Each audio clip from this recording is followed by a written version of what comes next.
Are you friggin' kidding me? Surface rust? Surface rust? Come on, man. Look at that. Look at that. Look at the trigger in the safety selector. It's covered in surface rust. First of all, not my firearm, but I'm going to show you how to dial it in. This is my firearm, and that trigger has some surface rust on it. I don't know if you can see it there. There's a good angle. You see that little bit of red. Oh man, nothing more aggravating than picking up a firearm, especially your own, and seeing rust. That's like the enemy of metal, right? Very scary. Your investment literally being eaten up by chemistry, right? Oxidation. It's just gonna eat that metal up. Most of the time, it's not a big deal. We definitely don't want it, but here's how to deal with it. And there's a few spots we definitely do not want corrosion. Inside the barrel, inside the working parts of the action. You're not only going to make things not smooth anymore, but with, say, the sear of a firearm, you've got very tiny connection points to allow the gun to work correctly. And if you start having corrosion in some of those situations or some of those areas, bad news. You can create an unsafe sitch. So let's talk about this. Lubricant. Yes, I own Gunfighter Gun Oil. That's little bottles back here that for some reason makes people want to send me hate mail from time to time. Don't. It's a waste of your breath. It's a nice product. Use it or don't. That's what I'll be using today. 100% made in the USA synthetic lube. Lubricant, oil, grease, etc., or a conglomeration of, has a job. And the job can be multifaceted or singular.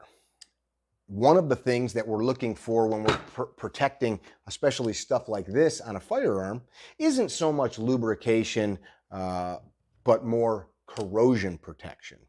Moisture in the air condensates on the firearm, the dirt and greases in our finger wipe off whatever might be on there, and we're adding moisture, and it creates a perfect environment for oxidation to take place.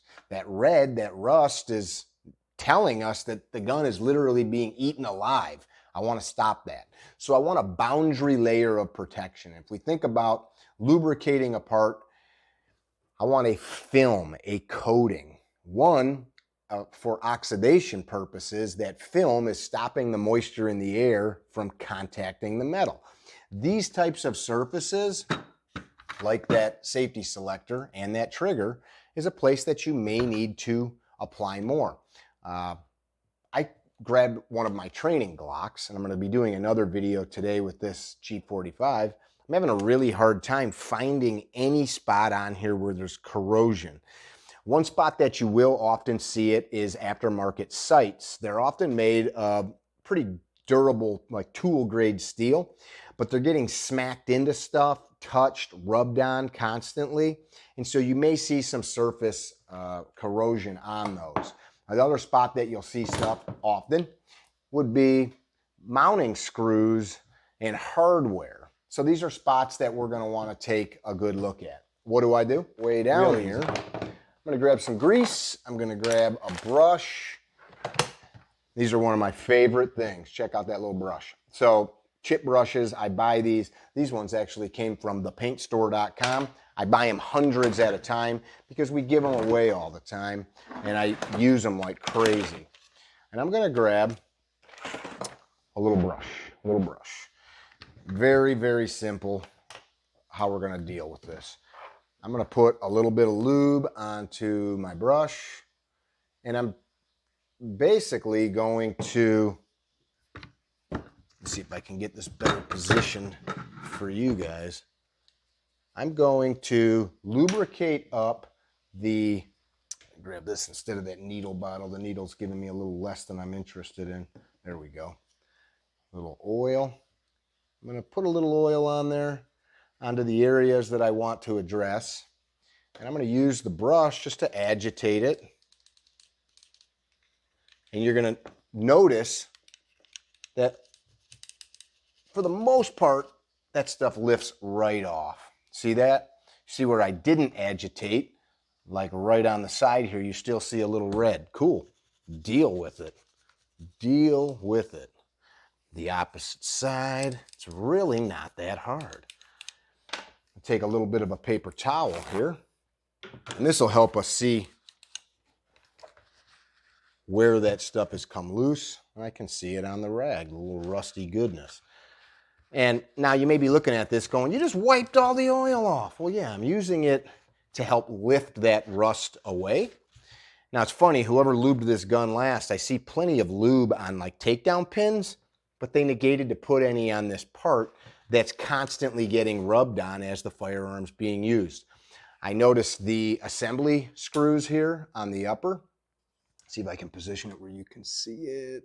I see a little bit of surface rust on these. So the same thing, I'm gonna just take some oil and apply it. It's a little bit messy as you're doing it. I don't care, especially with a gun like this. And these are meant for utility, right? They're meant to go get banged around and used up. Same thing I did before, agitate that stuff around and make sure that we're smearing that lube into all of those parts. Give the gun a once over, man, just top to bottom, inspect it.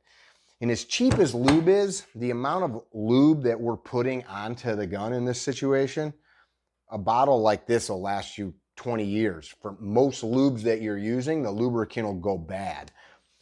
Another important spot to check, like I was showing you on that optic, is these screws.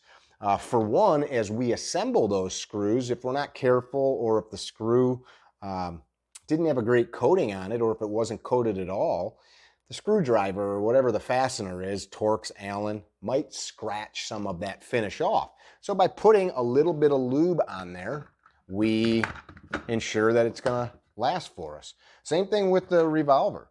You guys see that little bit of surface rust on there? Not a big deal. Now, if you're shooting these all the time, chances are the oils from your fingers and from those parts that you're touching is going to keep anything from getting rusty. But there we go. Easy as pie, a little layer, a boundary layer on there, and she's good to go. So don't freak out about a little bit of surface rust. Don't accept it. Don't be like that's what happens. If you're out in the rain, bring your firearm in, disassemble it as best you can within reason. You know, something like this. If you don't know how to take it apart, don't. Use compressed air. If you've got a dehumidifier, I've got a dehumidifier in the armory, and I'll take firearms after I've stripped them and I will put them on the exhaust of the dehumidifier because it's dry air coming out of it. I've also got a little rack that I can put near the dehumidifier, and that warm, dry air coming out of the dehumidifier just blows over the firearm. It's going to help strip moisture off of it so the stuff can dry out.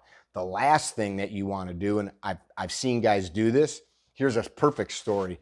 You're out in the duck blind, it's pouring rain, it's snowing. You're freezing, you're hungry, you're cold, you've had a great day hunting, but the last thing you want to do is mess around with your gun. You've cased it for the ride home. Maybe you're at a hunting lodge or something like that. You get home a week later, and that gun case is a coffin of trapped moisture, and it's bad news, boys, especially if you've got wood or wood stocks, blued finishes, things like that. You can destroy a firearm in short order. Today it's rainy here in the Midwest. Bring the thing in, dry it out, apply that boundary layer of protection, and for the most part, these firearms will last years and years and years. The barrel, chrome line barrels like in the carbine here, stainless steel, you don't have the issue as much, but stainless can still rust. It's not impervious to rust. Anybody that thinks that hasn't been around metal long enough. There's still that capability. And maybe the chrome lining of the barrel, you might not have an issue, but the chamber might have some ferrous metals that are exposed. You may have some things towards the breech.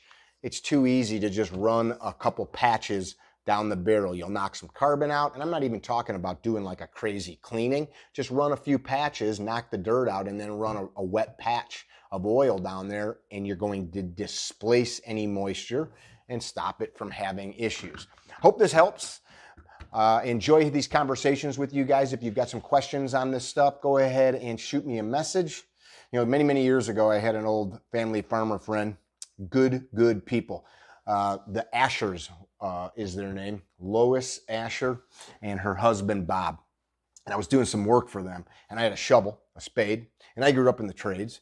I show up after the previous day of work, and the shovel had been doing work, and I'm like, where the heck's my shovel? And Bob points, he said, it's right there. And I'm like, that's my shovel? It was pristine. Bob, lifelong farmer from the Midwest of Illinois, took that shovel while I had gone that night. He couldn't bear to see how I had left it with dirt and mud on it, and he cleaned it off. And Bob would keep a bucket of used motor oil. You'd dunk it in there, and it would just sit. When you go to use it, you just pull it out, and you go right to the dirt. He had cleaned it up, wiped her down. It looked like it was the shovel that was the groundbreaking utensil for the big ceremonial kind of thing. He had wiped the handle down. It was nice, and I learned something that day. Not that I had abused my tools, but even a $20, $30 hardware store shovel, a little bit of maintenance, which probably took him 3 minutes. I'd never thought about it at that age. I was maybe 20 years old. It went a long way. I still have that shovel today. My axes, machetes, different things like that are out in nature getting wet. You give them a little wipe down with some oil, and they will last for your children and your grandchildren and your great-grandchildren. You stop nature from taking it. Mickey with CarryTrainer.com. If you haven't checked out Gunfighter Gun Oil, please do. If you haven't checked out our coffee, this is the Bob's blend. Right now we're working up a holiday blend, which is crazy because it was just freaking summer, and now we've got like all the autumn leaves falling and deer season getting ramped up. Check out Ignis Lux Coffee. Ignis Lux stands for the fire that burns in you. Firelight. Let her burn, baby. See you guys soon. Be well. Don't be dickheads. Tell somebody you love them. Ciao.